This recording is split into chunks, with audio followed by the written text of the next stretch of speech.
Right guys, so we have behind me a couple of stunning 992 Turbo S's, both of them equipped with some Techart equipment, and one that is an ES900 and this one that's been sent over from Portugal to get the ES900 upgrade. Now, one thing that I just wanted to make a point of is that these are very expensive cars, and unfortunately not every shop in the world can deal with them accordingly. Now, this car, the owner unsuspectingly went to a shop in Portugal and had the Techart parts fitted at a very expensive cost. But I just wanted to point a few things out that they messed up on the install. It's really bad quality finish, and also something else that they did was quite bad, which I'll tell you after. But in the meantime, if we just have a look at the way this diffuser is fitted compared to the way it's been fitted on this silver one by ourselves, you can see the difference in quality where this joins up perfectly there. Like it's an OEM finish. Now, the Techart quality items are top quality. They're like OEM. They shouldn't be that difficult to fit and get right like that. But if you look at it on here, I mean, it's just, I don't know what they've done over there. And the finish on the sides and stuff, if you look here, it's just, it makes it look bad when it's not. It's also been cracked here as well, and then that finish again is pretty rough, to be honest with you. Now, if we come over to the skirts, now the skirts, these come plastic primed, or you can get them in carbon. When they come in the plastic primed, it does take a lot of work for the right type of body shop to work on it. It needs to be laid up and it needs to be prepped correctly before it gets painted. Now, these unfortunately have not been at all prepped correctly, and they're not been painted correctly. And again, the fitment, the way they fitted it, I don't know what they've done to fit it on, to be fair, but yeah, it's not correct. If you look again at the silver car, that fitment is OEM, because the Techart parts do fit like OEM. So it's a bit unfortunate what they've done there. But this is also the side intake. They've put double-sided tape on to try and stick that on. So yeah, it's a bit whack. Obviously you can see this, I can pull at it as hard as I need to. It's not going to be coming off, that's solid. But if we come to the front, we'll show you what's going on here.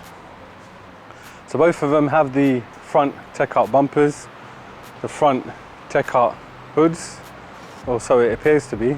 Obviously this is a genuine one over here. And then if you guys remember, we also had the blue 992 Techart that we had the front fenders finished on as well, the original Techart fenders. Now, this customer, unfortunately, he was sold these wings as genuine and this bonnet as genuine when it's not.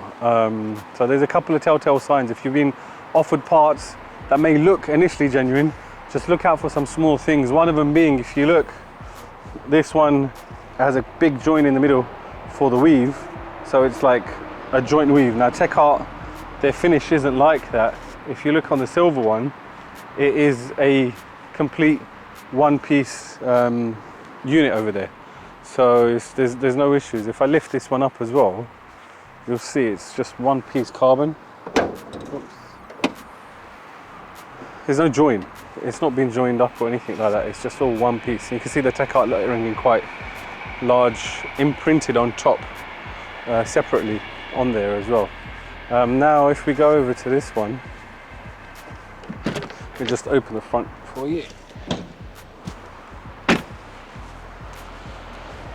So, even though at first glance it looks pretty much the same, I mean, the bonnet seems a bit heavier. You see the Techart, they've tried to put Techart into it to make it look real, but it's imprinted. It's different to that one. And again, you can see the join there. Now, as an unsuspecting buyer at a shop, you're not always to know that that it's not genuine, especially if the shop is telling you that this is a genuine item that they're supplying. However, sometimes it's better to do your own due diligence when you're looking at the item when it comes, to make sure it is the real deal. The wings as well, they're not cheap either. These are very expensive parts. These aren't the Techart wings. This has been molded on. Now, the Techart genuine front fenders, they come with a cutout like the GT3 RS wings. and they have a separate insert in carbon that goes in.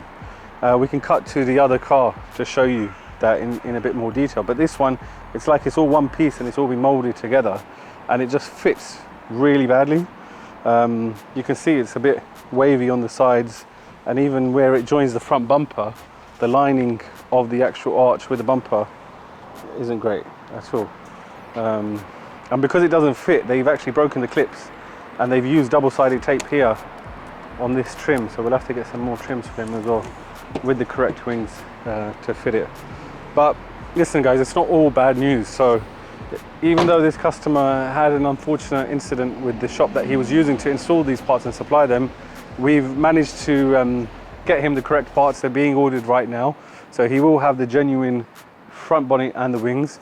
We are going to strip the whole car down, refit everything properly, and then on top of that, it's going to be taken up to an ES900 spec as well. So it's another ES900 hitting Portugal streets very soon.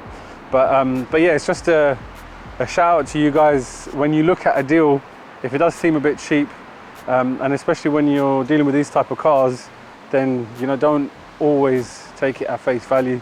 Do a little bit of research about where they're getting this stuff from, and then or reach out to companies that have done this before. There's not many people out there who have done these conversions. Fitting these parts, even though we make it look easy, it's not everybody can do it. The parts do fit great. It's a great quality kit, but again, if you don't know how to fit parts correctly onto these cars, then you're not going to be able to do it correctly. So in other words, just come to the best and forget the rest. If you ever need anything done to your 992, give us a shout first. Wherever you are in the world, we can get your car in, and then we can get the upgrades that you need and you want to pay for and you deserve on your 992 without any issues. No dodgy business like you get in other countries or in other shops. Just come to the right place in the first time round and you won't regret it. Right guys, one other thing I forgot to mention is the custom wheels that we fitted onto the car as well. So this is now with our own custom wheels, custom offset and width. So you can see it fits really nice and flush with the arch. Right on the front and on the back, they actually drop really cool. To give a comparison, we've only fitted one side on, so just to show you how it actually looks with normal offset wheels, you can see on this side it is still quite sunken inside. So these are the Techart, genuine Techart wheels, but they're stock offset. So with the stock offset wheels, you can see they kind of get they're inside the arch a little bit, and on center lock cars you cannot fit spaces, so you need to get a custom wheel if you want the right fitment on the wheel as well. But you can see that rear one as well, it's sitting quite inside the rear arch. But yeah, as you can see, his new wheels also offset the car beautifully. But yeah, I can't wait till this is finished. This is going to be such a conversion from what it has been since it's come in and what it's going to be when it goes out. It's just going to be mad. Welcome to the Danny Does channel. So look, usually you always see me working on Porsches, 991s, 992s, 997s, sometimes the odd 993. R8s, and obviously Lamborghinis. So yeah, I have got this Aventador S here behind me. It's just come in. There's the customer has said he's got a few little oil leaks. It's not leaving any patches or nothing, but he's brought it in. I've put it up on the ramp. I've told him exactly what the car is going to need. He's also asked if we could do a full major service on the car, so we've taken that on as well. So we're trying to help customers with their high-end cars, keep them maintained at a lower price to main dealers. So I'm going to be working on this very shortly. We've got the customer's very happy with the way that everything's been handled and managed here. So yeah, we're sort of Danny Does Aventadors now. So yeah, but nothing major, no big power. We're not swapping anything. We're not doing a twin turbo kit. We are literally just maintaining this car for the customer, get it out on the road and keep him happy. So yeah, so I've taken off the under trays on the car. I found exactly there's actually 2 leaks on this car. The customer only thought he had 1 leak, so he's actually got 2 leaks, and I'll show you now. So as you can see at the back here, now the customer said he never had any oil patches or nothing in his garage, but there's always little sweat marks. So this has been previously maintained by main dealer only. So it's actually got main dealer history. That is all this car's ever had. Now, bringing it here, I've obviously, like I said, I've taken off the under trays, and I've noticed straight away that the oil filter housing itself, so bearing in mind this is obviously from main dealer only, the oil filter's been sweating. So this here is either been done up OTT or not done up enough. Also, there's a little seal that sits in here that's obviously been leaking. Now this is just wear and tear, but this is just, yeah, common knowledge to know how tight to do an oil filter or how not tight to do it. So I'm going to be sorting that out anyway. So we ended up going to do a full major service. That's going to be plugs, oil and filter, and everything else that it needs. Now, he only said about the car sweating from the back, but I've noticed taking off the other under trays on the front here, as you can see, the oil from the gearbox itself here. So where the prop shaft joins from the front diff to the actual gearbox itself, just behind here is a oil seal. Now, you probably won't see it properly, but it's just been sweating again. So obviously if this wasn't looked at properly and he kept going, obviously if that seal ends up going, then that's it. He's going to pretty much start losing all of his gearbox oil. Then his gearbox is going to fail. Then he's going to need to get another gearbox. So we've caught this quite early, to be fair. It's only a tiny little bit, but you're better off being safe than sorry. So I'm going to be changing that as well on this car. Yeah, changing the oil filter housing, the oil seals, doing the spark plugs, and doing all the drive belt on that as well. So yeah, look, Danny does it all. If you've got a car, high-end car, you've got a supercar, you've got a hypercar, you want it maintained at a lower cost compared to main dealers, then look, you know where we are, you know where I am. Bring it down. I'll be more than happy to look after your car and look into it to find out what the problems are. I won't just say, oh, it needs this, it needs that. I'll actually tell you what the problem is with your car and how we can rectify it without giving you a massive bill. So as you can see here, also me having to change the plugs on this. Do you know what? Look, pass the camera here. Pass the camera here. I'm going to take the camera. Look. I'm going to take the camera. Look. So look here, you can see the packs. There's one pack there, and then the other 5 are along there, and then I've got another 6 on that side over there. You like that, innit? That was good. Danny's a videographer as well. Danny does it all, look. Danny does it all. But yeah, so look, as you can see, it's very compact. I've got to take a lot of stuff off to change the plugs on this car, drain the oil and stuff, and then just give it a good health check as well. Make sure everything is all well with the car. So all the trims I'm gonna have to take off. And yeah, and all the other bits surrounding it. So I'm looking forward to getting dug in, to be fair, because yeah, doing maintenance on one of these, look, you got to, if you're doing high-end cars, you've got to be able to maintain the high end. So I'm going to, I'll be cracking on with the car. I'll be getting it done. First thing I'll be doing is doing the plugs and stuff as well, getting them all out. And then when I put them in, I'll make sure they're gapped properly as well. So when you're gapping plugs, actually, so I've got a few here. You have, for some of you that won't know, most of you maybe watching this will know, you have something called a feeler gauge. So a feeler gauge determines what gap, so if you've got a certain gap that you need to put on these cars, you have them also. You have 0.5 of a mil, 0.55 of a mil, so on and so forth. You can even go all the way down to 0.038 of a mil, which is like, yeah, that's some racing shit, that is, yeah, that's mad. So you can go quite low on these. I mean, even with the Porsches on the high-end stuff, I'll probably gap them with the grey car, gap it to about 0.5, yeah, 0.5 to 0.55. 901s I do to, yeah, about 0.55 as well.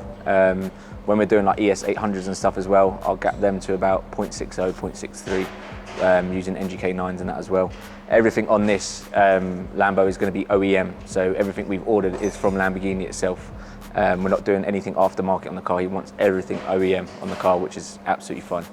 He's the one spending the money, but also saving a lot of money on the car as well. But just looking at the car, so I've worked on like SVJs and stuff like that as well with SVs, but this being an Aventador S, I mean, it looks stunning. It looks absolutely stunning. He's got a good spec car here, black, with black and red interior as well. It's just, yeah, it stands out, and the number plate says it all as well. Oh my beep God. Hi guys, and welcome back to the channel, where today we're talking about the 992 and injector problems. So we've seen it's quite common for 992s to have injector problems.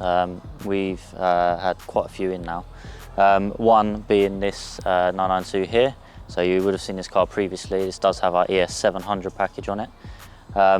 So the customer returned recently with engine light on and a little bit of smoke coming from the exhaust. So we plugged it in, fault scanned it and that, and cylinder 3 injector fault was there. So what we've done is we lowered the engine down, pulled the injectors out, had them tested, and cylinder 3 injector was faulty. Now I don't want you guys to think that this is because of our tune. Now before this car even had our ES700 package on it, it did already have 3 injectors replaced under warranty. So yeah, it is quite a common thing with these. We're not 100% sure why, but we think it's to do with fuel and stuff like that. So yeah, easy preventative is make sure you've got good fuel in there. You can use additives, you know, injector cleaners and stuff like that to help it flow. But yeah, the injector design on these is completely different. So if you take a look here, we see this is a 991 injector.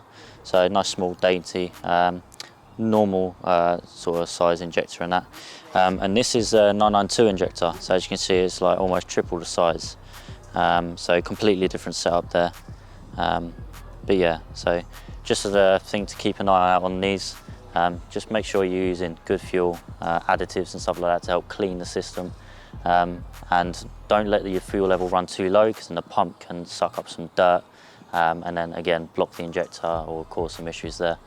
So yeah, this car is all sorted now, new injector fitted, coded, and the car is back up and running as it should.